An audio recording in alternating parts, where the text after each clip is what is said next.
पूरी दुनिया में झूठ एक नई चुनौती बनकर उभरा है। झूठ की दीवार हमारे आसपास रोज बड़ी होती है। और कहीं ना कहीं अगर हम इतिहास में जाएं तो जवाहरलाल नेहरू से लेकर नेहरू पीढ़ी से देखें तो मुसलमानों से कहीं ना कहीं उनका नाता जुड़ा हुआ है। कैसे जुड़ा है नाता? अब इसमें तो बहुत बड़ी वो है, आप गूगल में भी सर्च कर सकते हैं। मैंने भी पढ़ी, जैसे मोतीलाल नेहरू, अगर उनका देखा जाए तो उनका नाम भी एक मुसलमान ही है। मोतीलाल मुसलमान नाम है? नहीं, उनका नाम जो पहला है वो उसको चेंज किया गया है। फिरोज गांधी का है। फिरोज गांधी तो है ही। फिरोज गांधी क्या है, मुस्लिम है? क्या पढ़ा क्या आपने, हम लोग को बताइए ना थोड़ा, इससे हमारा भी ज्ञान वर्धन हो। बताइए। मोइनुद्दीन नाम है उनका। बाद में नाम मोइनुद्दीन था। मोतीलाल नेहरू का नाम शायद मोइनुद्दीन, मैंने पढ़ी हूँ ऐसा कुछ। ये कहाँ पढ़ा आपने?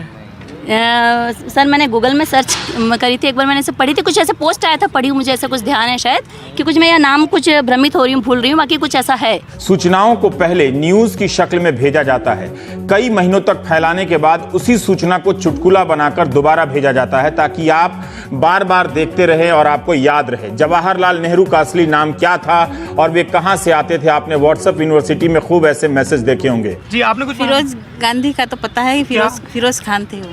फिरोज खान थे। पर फिरोज गांधी तो जहाँ तक मेरी जानकारी है, अभी मैंने एक बायोग्राफी एक स्वीडिश राइटर ने लिखी उनके ऊपर, तो वो तो पारसी परिवार से आते हैं। हाँ, पर फिरोज खान लगाते थे वो पहले ये कहाँ पढ़ा आपने? व्हाट्सएप यूनिवर्सिटी के जरिए रोजाना कई प्रकार के झूठ आप तक पहुंच रहे हैं, आप उन्हें विश्वास भी कर रहे हैं उन पर। मकसद था कि नेहरू को कश्मीरी ब्राह्मण से मुसलमान बना दो, अय्याश बता दो। एक वीडियो में बताया गया कि नेहरू की मौत एड्स से हुई है। जैकलिन केनेडी से लेकर मृणाली साराभाई की तस्वीरें लगाकर नेहरू को अय्याश बताया गया। फोटोशॉप का इस्तेमाल हुआ। विकिपीडिया में नेहरू और उनके पिता मोतीलाल नेहरू को लेकर जानकारियां बदल दी गई। पहले प्रधानमंत्री की वंशावली या उन्हें मुगल बताने में किसकी दिलचस्पी हो? पता है ना आप सबको?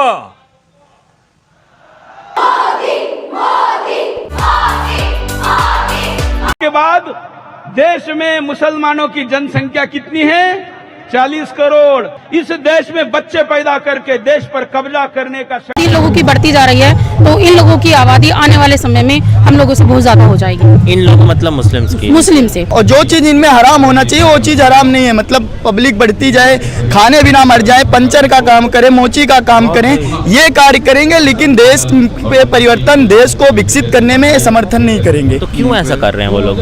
वो लोग जो है, एक उनकी सोच है कि हमारी आबादी बढ़ जाएगी, हम लोग यहाँ पे जो है अपना कब्जा कर लेंगे, भारत पे हम राज करेंगे। तो मतलब मुस्लिम औरतें इसलिए बच्चा पैदा कर रही हैं ताकि भारत पे कब्जा हो सके। जी जी। क्या किया जाए अब इनका, कैसे इनको सुधारा जाए? इनको सुधारने का राइट यही है कि जब इनके ह्यूमन राइट्स कम होंगे और जो बाकी पॉपुलेशन है, इंडियंस हैं, इनके राइट छीन लिए जाएं। राइट्स इनके छीन लिए जाएं। This is the main important thing.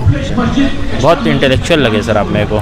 Thank you. सजा हमारे हाथ में हो तो हम तो सर कलम कर दें, लेकिन हमारे हाथ में तो नहीं है ना, ये तो संविधान ही अलग है। के वक्त भी यही भ्रम फैलाया गया था कि जितने मुसलमान हिंदुस्तान में रह गए हैं वो इतनी तेजी से बढ़ेंगे कि देखते ही देखते हिंदुओं से ज्यादा हो जाएंगे। लेकिन हकीकत यह है कि मुसलमानों की जनसंख्या बढ़ने की रफ्तार धीमी हो रही है। हर 10 साल में देश में लगभग इतने हिंदू बढ़ जाते हैं जितनी मुसलमानों की कुल आबादी है। लेकिन फिर भी आइए हिसाब लगाते हैं कि क्या वो दिन आ सकता है जब मुसलमान हिंदुओं के बराबर हो जाएंगे। जी हाँ, बढ़ते बढ़ते जब भारत की कुल आबादी 13,000 करोड़ हो जाएगी, तब जाकर हिंदू मुसलमान बराबर होंगे, अगर दोनों अपनी आज की रफ्तार से बढ़ते रहे तो। और उसके लिए आपको 2281 के सेंसस का इंतजार करना होगा, यानी 270 साल बाद। मोटी बात यह है कि ये असंभव है। और 13,000 करोड़ लोग क्या रह सकते हैं इस देश में?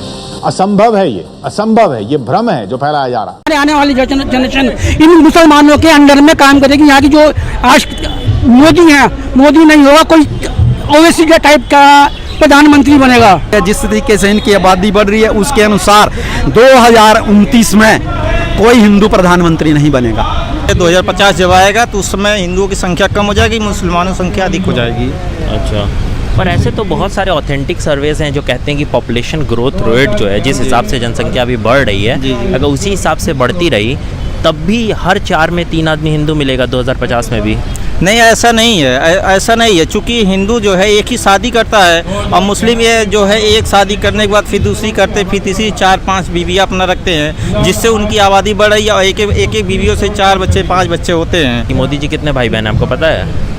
जी उस समय जो है उस समय दूसरा था, लेकिन इस समय दूसरा है। वाह मोदी जी, वाह वाह वाह। इसमें थोड़ा सा आप लॉजिक लगाइए।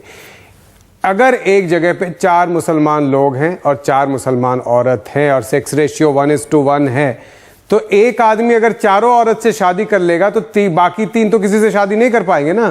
तो अगर एक आदमी 4 औरतों से शादी करेगा और बाकी 3 कुंवारे बैठे रहेंगे तो चांस ये है कि बच्चे कम पैदा होंगे, ज्यादा नहीं। अगर हम करें तो करें क्या, बोले तो बोले। देश पर कब्जा करने का षड्यंत्र है, इसलिए उनको जेल में डालने की मांग मत करिए, क्योंकि जेल भी आपके और हमारे टैक्स से चलते हैं। जेल में तो ये आराम से खाएंगे क्योंकि वहां कोई मेहनत नहीं करनी है। इनको जेल में नहीं, सीमा के बाहर फेंकना होगा। तो आप देख रहे हैं कि धर्म के साथ इसको जोड़ना गलत होगा। जहां पे लिटरेसी ज्यादा हो, जहां पे प्रॉस्पेरिटी ज्यादा हो, जहां पे हेल्थ का एक्सेस ज्यादा हो, जैसे केरल, वहां पे जनसंख्या वृद्धि मुसलमान की भी कम है। और जहां पे हेल्थ एक्सेस कम है, जहां पे आपको जनसंख्या रोकने की या काउंटरसेप्शन का वो परिवार नियोजन का एक्सेस कम मिलता है, लिटरेसी कम है, वहां पर हिंदुओं में भी जनसंख्या वृद्धि का रेट बहुत ही ज्यादा है। तो आज